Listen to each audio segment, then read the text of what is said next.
Hi అండి, ఎలా ఉన్నారు అందరూ? Welcome back to my channel. Healthy recipe అయితే చూపించబోతున్నానండి.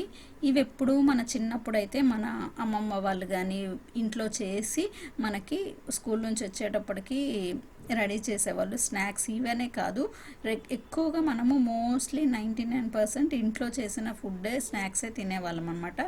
ఈ కాలంలో అయితే అన్నీ మనము బయట నుంచి తెచ్చేసుకుంటున్నాం. కానీ నేనైతే ఇంట్లో మోస్ట్లీ వర్కింగ్ అయినా కానీ ఇంట్లో చేయడానికి ట్రై చేస్తానండి. ఆల్టర్నేట్ వీక్స్లో అయితే 1 or 2 హెల్దీ స్నాక్స్ చేసి ఇంట్లో పెట్టేస్తాను. ఈవినింగ్ వచ్చినప్పుడు ఒక 2-3 తింటే సరిపోతుందన్నమాట. ఇంట్లో రీసెంట్గా నేను అబ్జర్వ్ చేసింది ఏంటంటే, బయట తెచ్చుకున్న ఐటమ్స్ మనం తింటే వల్ల చాలా గ్యాస్ ప్రాబ్లమ్స్ కూడా వస్తున్నాయి. పెద్దవాళ్ళకే కాదు, పిల్లలకు కూడా వస్తున్నాయి అన్నమాట. ఇక్కడ నేను పల్లి ఉండలు చాలా హెల్దీ అండి. బెల్లము ఈ కాలంలో పిల్లలకి ఊరికనే కాలు నొప్పులు వచ్చేస్తున్నాయి, బోన్స్ పెయిన్స్ కానీ పట్టుకుపోవటం కానీ ఇలాంటివి వస్తున్నాయి. బెల్లం ఒట్టిది పెడితే తినరు కదా, సో అందుకని నేను ఎక్కువగా బెల్లం యూజ్ చేయడానికి ట్రై చేస్తాను మోస్ట్లీ ఈ టైప్ ఆఫ్ స్వీట్ స్నాక్స్లో. ఇక్కడ నేను 2 ఈక్వల్ క్వాంటిటీస్ తీసుకున్నానండి. పల్లీలు వేపటము అదంతా ఏం చూపించట్లేదు. సిమ్లో పెట్టేసుకొని పల్లీలు కొద్దిగా బ్రౌన్గా వచ్చే వరకు ఫ్రై చేసుకోవాలి. కరకరమనాలండి, సిమ్లోనే ఉంచుకొని ఫ్రై చేసుకోవాలి, లేకపోతే హైలో పెట్టేస్తే పచ్చిగా అనిపిస్తాయి అన్నమాట. పొట్టు తీసేసుకొని జల్లించుకొని ఉంచుకోవాలి. ఇక్కడ బెల్లం కూడా నేను పల్లి బెల్లం అని సపరేట్గా దొరుకుతుంది, కానీ రెగ్యులర్గా మనకి కింద ఏ బెల్లం దొరికినా నేను మోస్ట్లీ అవే చేస్తాను.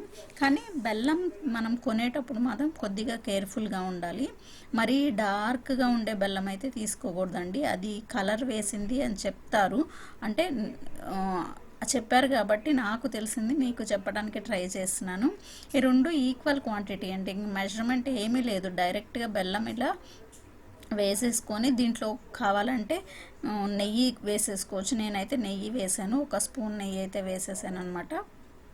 ఇలా పాకము చెక్ చేసుకోవటం ఏం అవసరం ఉండదు, ఇలా నొరగ వస్తే సరిపోతుంది. అదే మనకి సింబల్ అనమాట. ఎక్కువ కష్టం కూడా ఏముండదండి. ఫస్ట్ టైం చేసేవాళ్ళు కూడా ఈజీగా చేసేసుకోవచ్చు అనమాట. బెల్లము ఇట్లా కరిగి మనకి బాగా నొరగగా రావాలి. అప్పుడు మనము ఫ్రై చేసుకున్న పల్లీలు వేసేసుకోవచ్చు. చూస్తున్నారు కదా, ఈ కన్సిస్టెన్సీ వస్తే సరిపోతుంది. మనం వాటర్లో వేసుకొని చెక్ చేసుకోవటము ఇదంతా కొద్దిగా పాకము అందరికీ రాదనమాట. మనం వాటర్ ఏం కలపలేదు కదా ఈ బెల్లంలో, డైరెక్ట్గా వేసేసాము. డైరెక్ట్గా వేసినప్పుడు ఈ విధంగా నురగొస్తే సరిపోతుంది అనమాట. 2-3 నిమిషాలు మళ్ళీ తిప్పేసుకుంటే ఈ కన్సిస్టెన్సీ వచ్చేస్తుంది మనకి.